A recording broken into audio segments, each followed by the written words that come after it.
Hello, everyone. Welcome to the Trade and Tech Podcast. I'm Emil, Stefanutti, CEO of Gaia Dynamics. And this is Tom Gould, partner in crime, chief strategy and compliance officer at Gaia. About a year ago, we're having one of our bi-weekly advisory board meetings. And I said, man, this is such an interesting conversation. Like, we really should be recording this and sharing it with others. So we're finally doing this. What do you think, Tom? I'm excited. As you know, I love to talk about tariffs and technology and how they come together. So I'm looking forward to it. Yeah, and I couldn't be more excited to get started with our two guests today. We have with us Steve Bozicevic and Bojan Strbanovic, two legends in our industry, and I'm going to try to do justice while I describe and give a little bio of you guys and your excellent careers. Starting with you, Bojan, a veteran of our industry, more than 30 years of experience, first as a customs house broker at Fritz Companies and Emery Worldwide, then as general manager for JFK Gateway at Menlo Worldwide.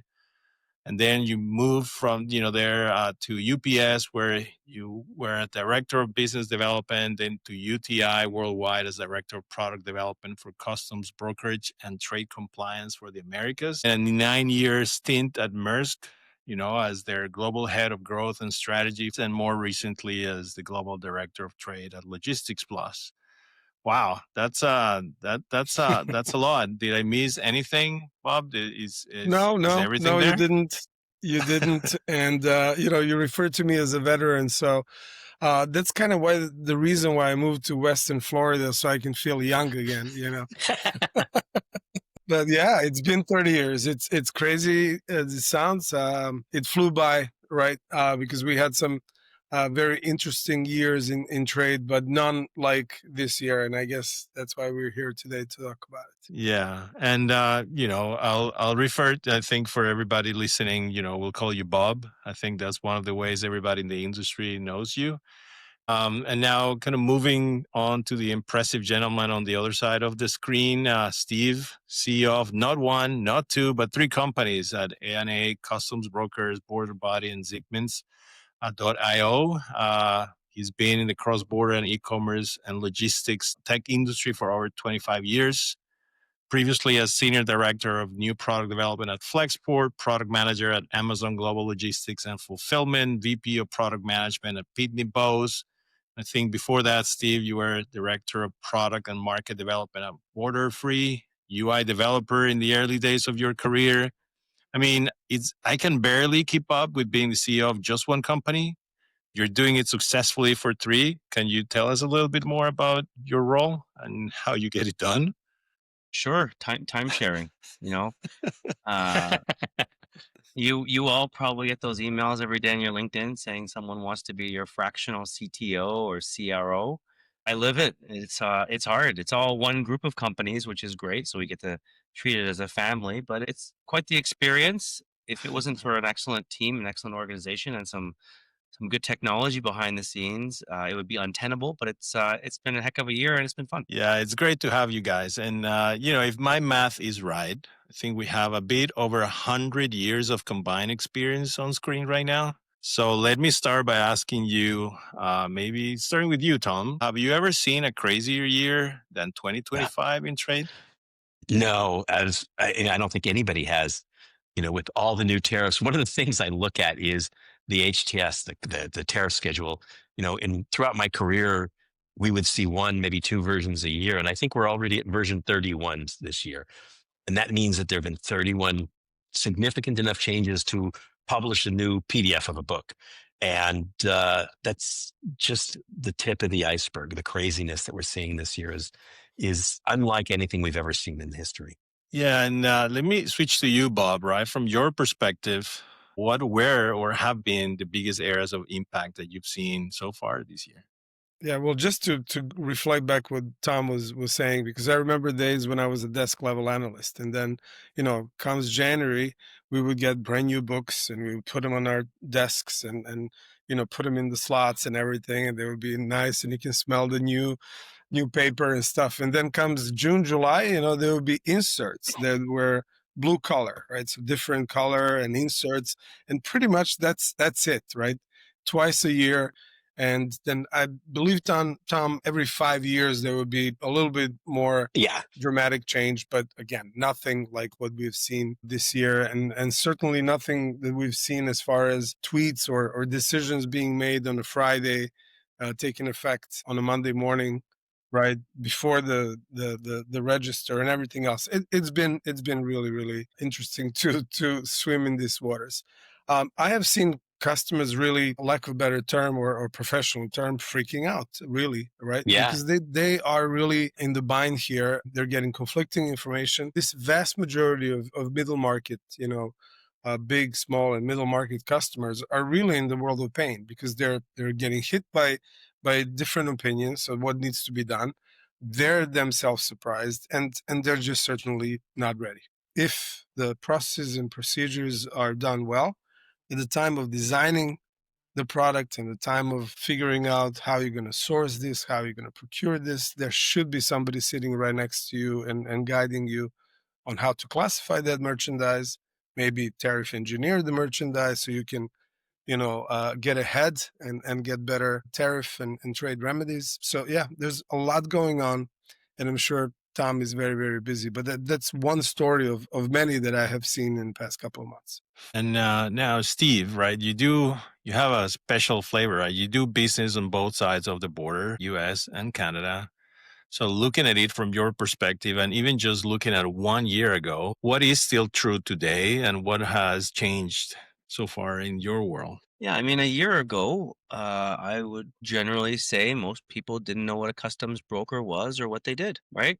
Uh, a year ago, most U.S. customers, most U.S. receivers weren't the importer of record. They didn't know how customs worked. They didn't know what a tariff really was because global trade was fairly easy. The customs world was commoditized. It was included as part of freight as a value-added service, as an inclusive value-added service. The non-resident importer, your Chinese manufacturers, your suppliers, were typically, for most cases, worrying about manufacturing, worrying about logistics, and worrying about customs and paying tariffs.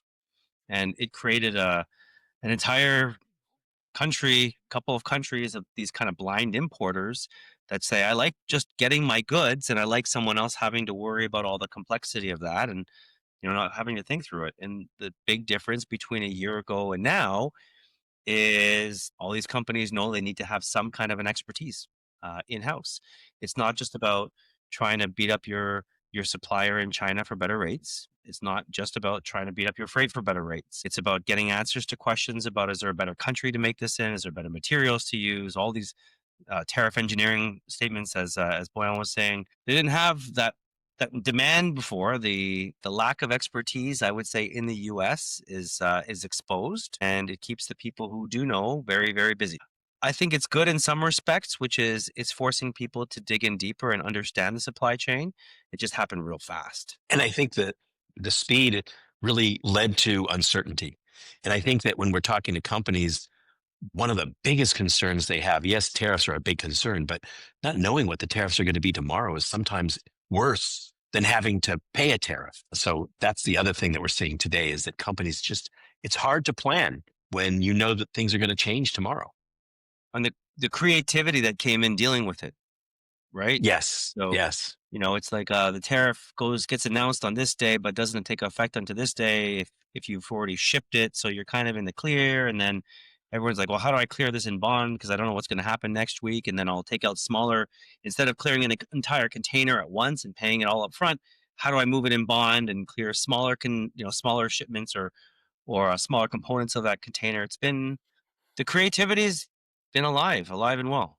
Yeah, and now let me ask you, and let me start with you, Bob. Now, looking back, do you think that are we seeing, any of the tariffs introduced in 2025 actually being effective at achieving their stated goals or what they were trying to achieve? Well, and really not being political, I think it's all about how do you negotiate. We certainly have an administration that looks into negotiations from different standpoints than before, and tariffs have been used as go all in the first round of negotiations. And it was something that was actually very interesting to see how it unfolds, because a lot of People were believing that this would not work, that it just doesn't make any sense or whatever. But at the end of the day, for better or worse, the whole world is kind of falling in line, and they're now taking 10, 15, 20% tariffs and getting, oof, we got a good deal, right?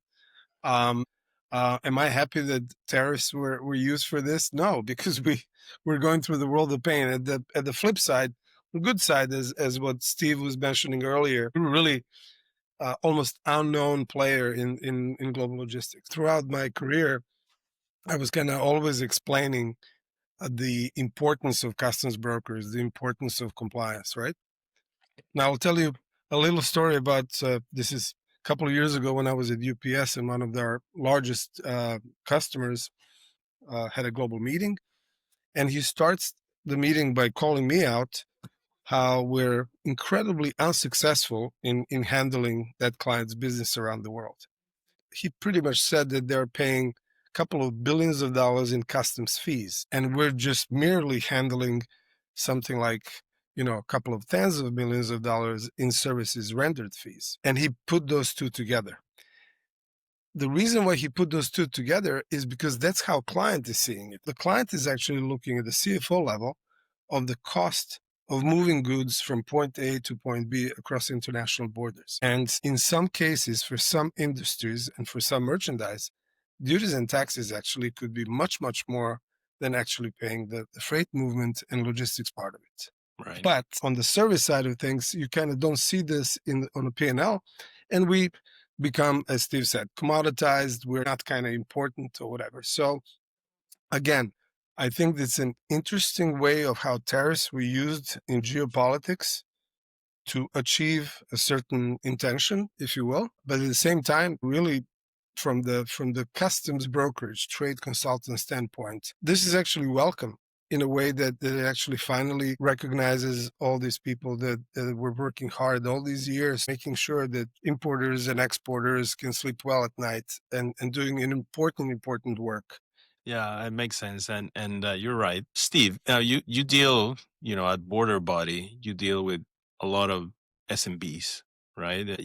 Obviously, Bob is talking about these big corporations moving billions of dollars and whatever, but the SMB world, it's kind of different, right? So, what have you seen on this SMB side this year?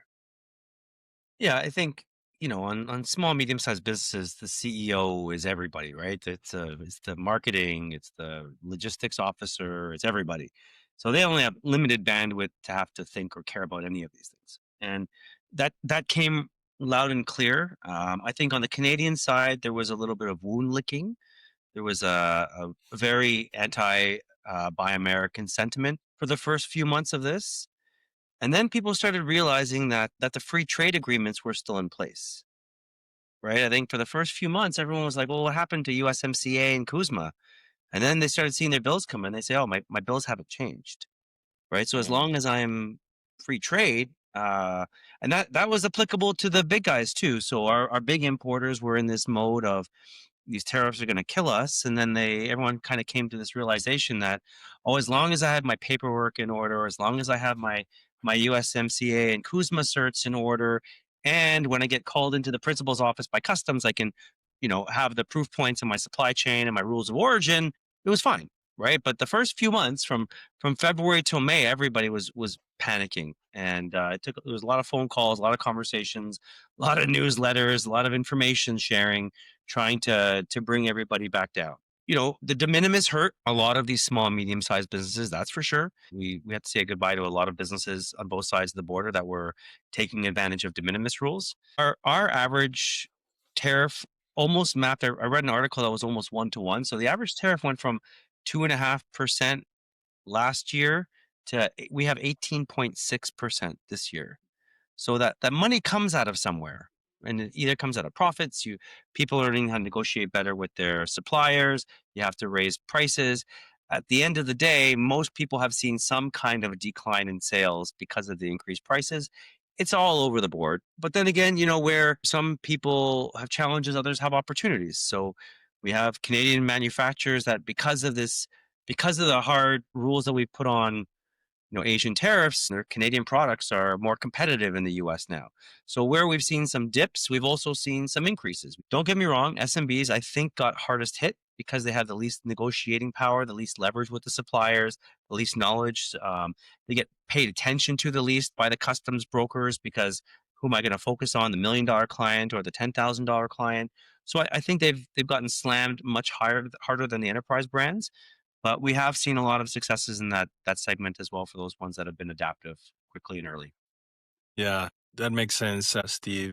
Now, let me switch gears a little bit, right? And I think while all of this was happening in trade, we on the technology side, we were also seeing a lot of movement, a lot of changes, right? And particularly with artificial intelligence becoming kind of front and center in most discussions about not just this industry, but any industry out there. One thing we keep hearing from customers all the time is questions around whether CBP is going to allow people to use AI to perform tasks like classifying products or even being concerned about them accepting classifications done by AI or facilitated by AI. So I guess Tom, right? You're at a commission in DC and you're somewhat close to this. So what are you hearing about these things, and what are your thoughts about how people should be thinking about the use of AI in this industry?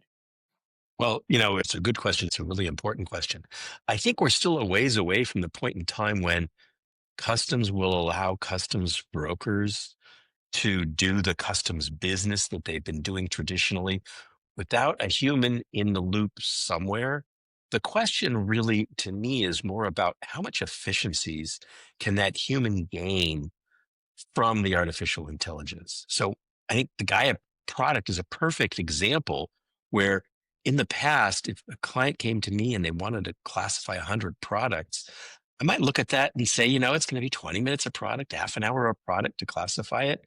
But using the AI tool, I can do those in 20 seconds, 30 seconds a product. The order of magnitude is huge. We're not taking the human out of the final decision. Technology is putting everything in front of the human to allow that final decision to be made much more efficiently and much more quickly. Now, let me, Steve, you're a unique guy in terms of you're super savvy on logistics and customs and all of that, but you are at heart a tech guy, right? A product guy. So what impact, right, from your perspective, do you think tech has had on everything that's happening in trade these days? Yeah, I think there's a few layers to it, right? There's the supply side and the demand side. And people have been working on automation technology to scan CIs and airway bills and whatever else you want for multiple years, not using modern AI, but OCR type of technology, and then trying to automate that piece of it. And it's gotten much better, right? So that's one win for all of us. There's less keying. For a few years, a lot of people started on both sides of the border, started outsourcing the keying into India, and then CBP pulled that back and got real strict, brought all that work to the US. And now we're starting to see that say, okay, well, it's in the US, it's just on servers, not by people. So a lot of companies are starting to get a little better at this automation of data entry.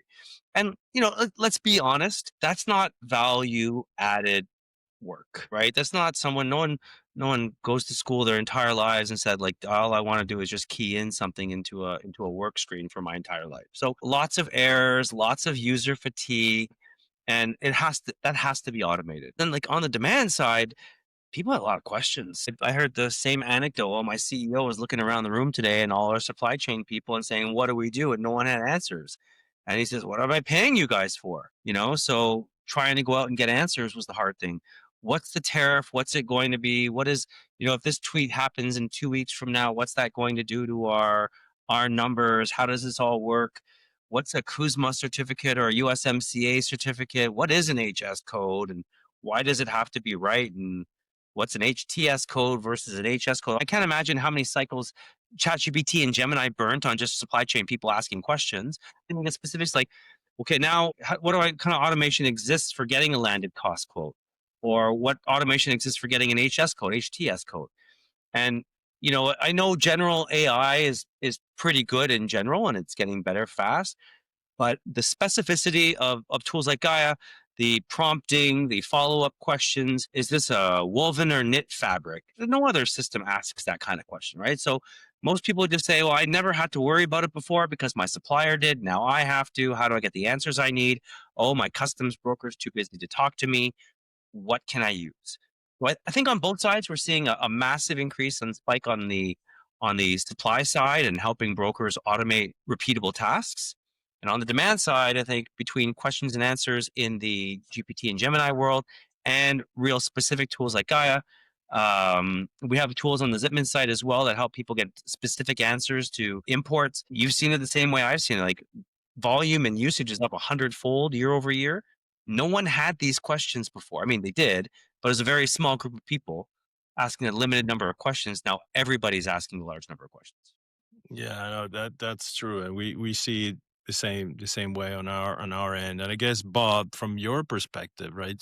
I know you've been traveling a lot, Europe, and you're in New Zealand recently, so you're getting a much more kind of global view of things. So are you seeing the same trends in across the world that we're seeing, let's say, here in the US? I do, and honestly, it kind of it feels definitely as everybody's talking about it, and it's a buzzword, kind of almost like it's just another trend. But seeing Gaia and seeing some other tools in other industries, when you see that intuitiveness of how you're actually getting to the answers, of the fact that Gaia by design allowed human agency to be a key part of the decision-making process, right? You're kind of getting all the answers, but you're still in the middle of it and making a decision where you want to go. And then finally, and maybe this is just kind of a little funny thing on the side, but to me it's super important, especially for what Steve was talking about, the C-level discussions, is the rumor agent that goes out there, scrapes the internet and says, hey, there's a tweet, there's news, there's this and that, and it might happen in 2 weeks, 2 months, right? Well, that actually just brings you a little bit of awareness that, if you look back in this year, a lot of those tweets turned out to be the rules, and things happened, right? So then if you are privy to that information from Gaia agents who's bringing you industry rumors of what might happen, you will be well equipped to have those conversations on a C level and to start thinking in the right direction. Yeah, no, for sure. And I think personally, and this became even more obvious to me after the minimis provision, technology and AI specifically is one of the few real non-political solutions to the increasing volumes and complexity that we're experiencing these days, right? I believe that we'll see an important increase in adoption in 2026, particularly if the craziness of 2025 extends into 2026. And I guess since we're talking about 2026, right, I love to play the prediction game, right, and try to get one prediction for the upcoming year from each one of you. Starting with you, Steve, what's one prediction that you can give, for what you think is going to happen in 2026 in trade? I think it's going to be better than 2025. Better for who? I think for importers and exporters, I think we're going to see more stability, more predictability. Going back to the non-political conversation we're having, is it was a tool in the toolbox, not just to reform global trade, but probably to do a bunch of other things that we didn't see as well, right? And shift balance. So I hope that some of those things calm down a little bit and we see a little bit more stability in the year. I mean, coming from on the supply side on the customs broker, chaos is my friend, and the more complexity that adds to customers, the better it is in some ways for me. And on the other side, it's worse for me because my customers suffer. So I'd like to see a little bit of relaxation of the change and the slowdown of the change, which would certainly be welcome, I think, in this world. Two is I want to know what we're doing with all that new money, whether we're standing up factories or paying down debt. I mean, I'd love to see where that money is being spent and directed to help create domestic economy. The cycle that's supposed to happen is we're going to make imports of finished products suffer a little bit. We're going to start a manufacturing economy, and that manufacturing economy is going to need raw materials and near finished products. So my prediction is if that front end started working, we should start seeing more of that back end happen. and we should start seeing more raw and near finished materials come in for finishing. Tom, what do you think? Yeah. All things aside, and Supreme Court rulings Sure. in the mix. What's your prediction? I'm an optimist. I've always been an optimist. I think I have a slightly different perspective than Steve does, and it's not my normal perspective because I'm going to be a little bit more pessimistic, I think, about 2026. I think there's going to be some optimism, but a lot of pessimism as well. And what I mean by that, and specifically you mentioned the Supreme Court case on the IEEPA tariffs, I think there's a good chance that we're going to see that the Supreme Court will overturn the tariffs and say they're unconstitutional. And some may see that as a good thing and that's going to be a gain, but I think there's going to be a lot of complexity that's going to come out of that. And what I mean by that is I think that we're going to see new tariffs imposed using different laws in the short term that will replace the IEEPA tariffs. But the reason why I'm saying it's complex is that I think we're going to see maybe a couple of different laws being used instead of one. And I think that some of them are going to be used commodity by commodity. Others are going to be used country by country or using different criteria. So I think the future is going to be complex in the short term. And those laws that allow the president to impose tariffs fairly quickly have other limitations on the back end, meaning that they don't last as long. So I think that we're going to see more Section 301 and 232 investigations starting around the same time as these new tariffs are going to be imposed using the Section 122 or Section 338, one of these other laws. And so we're going to see the short-term tariffs replace the IEEPA tariffs, and then we're going to see the long-term tariffs replace the short-term tariffs, and that's all complexity. And while that's all happening, we're also going to see companies scrambling to try to get recovery of the IEEPA tariffs that they paid.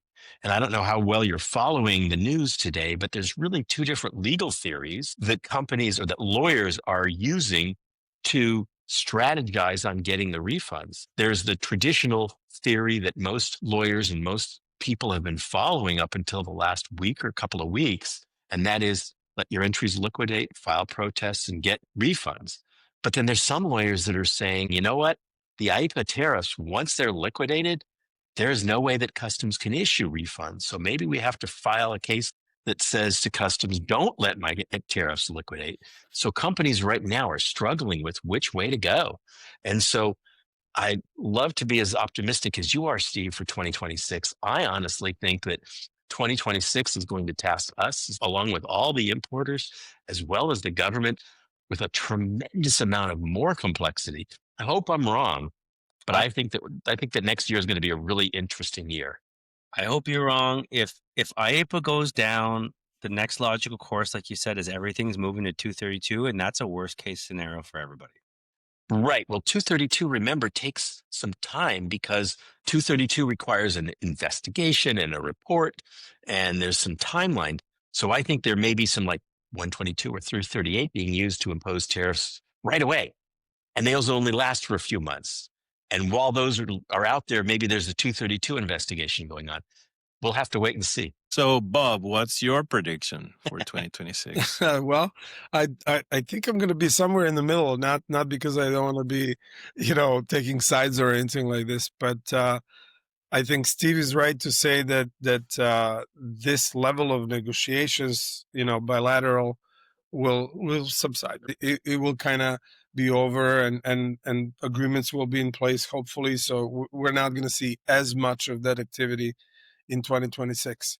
But then what we're seeing already, and what's not going away, is K Street in Washington, right? So lobbying is going strong, and we're seeing some exclusions already, right? And what Tom was referring is just an additional complication to all of this. I am not a betting man, and even if I was, I'm not going to throw my hat in the ring for whether, SCOTUS is going to go one way or the other. But if it's overturned, I'm absolutely 100% certain that this administration has a couple of other ways to maintain having the tariffs. And those ways are, as Tom said, speaking politely, scary, because that would just add an amazing amount of complexity. But because I'm an incurable optimist, I think that Gaia and AI and technology in general will help us. If this was happening a few years ago, I don't know that trade would be able to actually recover and react to something like this. The amount of work that's required is just insane, right? But with technology, even if they do continue to make a ruling or make an announcement on Friday nights, being active and live and running on Monday morning, technology helped us through all of that. Gaia was ready in those couple of instances, right? So I think technology will help. There would be no lack of complexities, as Tom said. And I'm also hoping what Steve says, this entire thing was hopefully done so that manufacturing can actually be onshored again. And then manufacturing really cannot work without raw materials and all this. So that should actually, in a different way, spike up international trade again. Very good predictions. We'll keep an eye on this and see, a year from now where we all landed. So now, switching gears, right? And you spoke about technology, and at Gaia, we're constantly training AI models and figuring out how to make them better. So Tom and I decided that to close our episodes, we would want to have a section that we call Train the AI, in which we ask our guests to suggest anything they think Gaia should learn and excel at. So I'll start with you, Steve. I've been dying to get to this part of the conversation with you since I know you're constantly thinking about how AI can help your teams and customers. So what's one thing, right, that we need to be training our AI on? Yeah, I think it's the part tariff engineering and part supply chain recommendation. And I'm going to caveat that with tariffs can change at any given time for any given country. So I know people that moved out of China and already moved to Cambodia and Vietnam thinking that nothing was going to happen. And then it did happen. So, but I think that it's that trial. It's the, if I make it here, what is it? If I make it there, what is it? I have been asked that question probably no less than 500 times this year. Where is a better place to make this? And I'm going to say, well, there's a lot of better places to make it. Whether they actually make that there or not is a different conversation. But where's a better place? So I think that's a leading indicator to help some people with that side. And then the other side is in the engineering side of things, the prompting. What's it made of? Maybe giving options. I know that's getting real deep into how manufacturing is created. But those are, I would say, the two biggest questions that my team's not immediately ready to help advise on. The third one is packaging. It's kind of related to that. 232s and how packaging works, cans, caps, foil liners, things like that. Getting deep and making sure that when someone manifests you something, you ask that specific question. Do you have packaging? Yes or no. Is there metal on that packaging? Yes or no. What kind of metal? Where is it from?